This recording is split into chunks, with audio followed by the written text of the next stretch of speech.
Hey everyone, it's Shauna the Tax Goddess and Chief Tax Strategist for TaxGoddess.com, StrategicTaxCoach.com, and DropMyTaxes.com.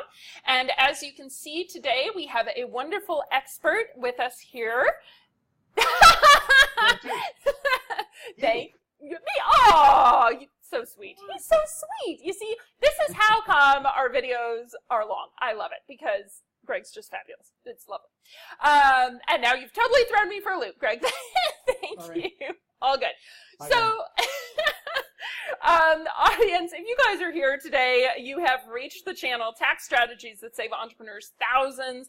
And today we are here with Greg. We're going to be covering some blended family estate planning stuff. So if this is your first time here with us at Tax Strategies That Save Entrepreneurs Thousands, make sure you hit subscribe, hit the little bell icon. We want to make sure that you guys are notified of all the new videos, the new strategies, the new experts that come to talk to us, so you guys get your education, your entertainment, and or your inspiration. So Greg, why is it so important to be looking at estate planning if you're a blended family? I would say that blended families need estate planning more so than traditional, contiguous family units, because there can be lots of challenges, lots of unintended consequences can occur. When you come into a new marriage or a second marriage and you're bringing children in from a prior marriage, or your new spouse is doing so, there can be a lot of issues involved. And to get with a practitioner that really understands what your goals are is super important. The general idea for most folks is, I want to protect my new spouse. I also want to protect my children. I don't necessarily want to risk my own children becoming disinherited simply because my new spouse outlives me. And the other way around, they have the same concerns and fears.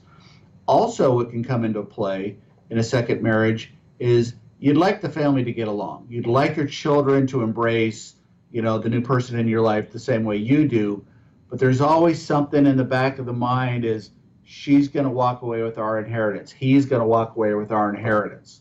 Fear is a powerful driver.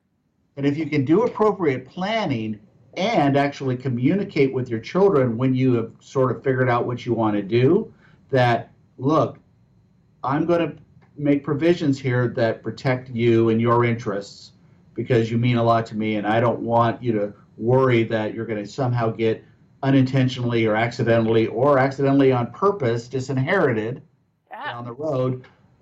Spouse, you mean a lot to me too. I'm going to do whatever I can to make sure you're protected. And if you've got an issue with your children from a prior marriage and I've got the same issue, how can we come together to create the perfect plan for us that respects all of our wishes without sacrificing against anybody, and not making accidental mistakes. A lot of times it's the accidental mistakes that really cause the harm and the friction. So now I have to ask, what is one of the most common accidental mistakes that you see, Greg? Sometimes I see a style of living trust created that gives all of the assets without limitation to a surviving spouse. And then that spouse has the ability to modify, a change, or amend that trust any way they see fit. So you may want to have some restrictions on the ability to cut your own kids out. I've also seen situations where both of the spouses are completely on board to look after the interests of both sides of the family, but as the survivor gets older, they sometimes can become dependent on some of their own family members or children, and could be subject to maybe a little bit manipulation, maybe a little elder law, or elder fraud. And then most critically, what I see, which I tend to think is more accidental, is as we get older, we may have one child that sacrifices and cares for us, provides that physical care in our home. And that may happen for as short as 6 months or even a year.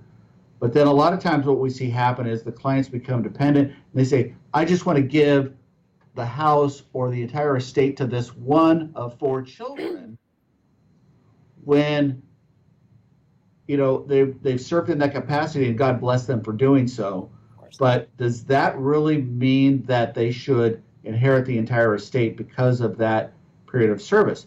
There is much better ways to approach that going in, so that you can have clarity of your objective, and you could even what's it called when you're incentivizing somebody to stay with the program longer, whether it's a 401k or a bonus.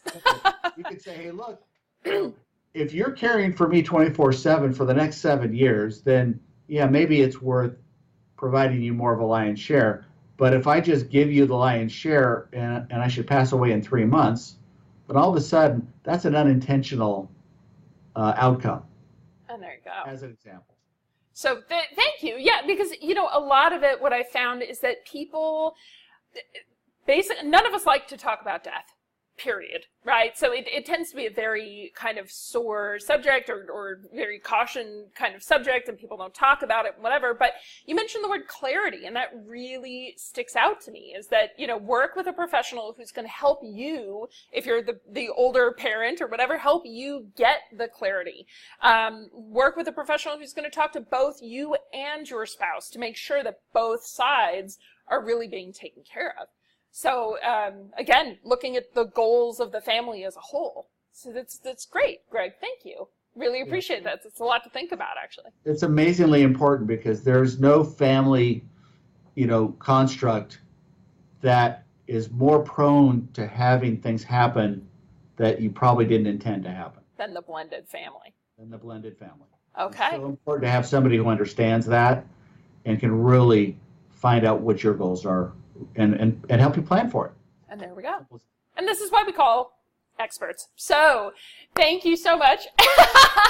Thank you so much, Greg, for being here with us today on tax strategies that save entrepreneurs thousands. Listeners out there, we are always trying to bring you education, entertainment, and or inspiration. So make sure that you subscribe, you hit the little bell icon. And of course, if you want more information, Greg, we have a Facebook group, so feel free to join our Facebook group, Tax Strategies that Save Entrepreneurs Thousands. You can ask questions. Some of our fantastic professionals are there, so they might even be able to give you some answers. And you can always reach out to us at taxgoddesslive.com, or of course on Twitter at taxgoddess. So signing off with much tax love, your tax goddess and chief tax strategist.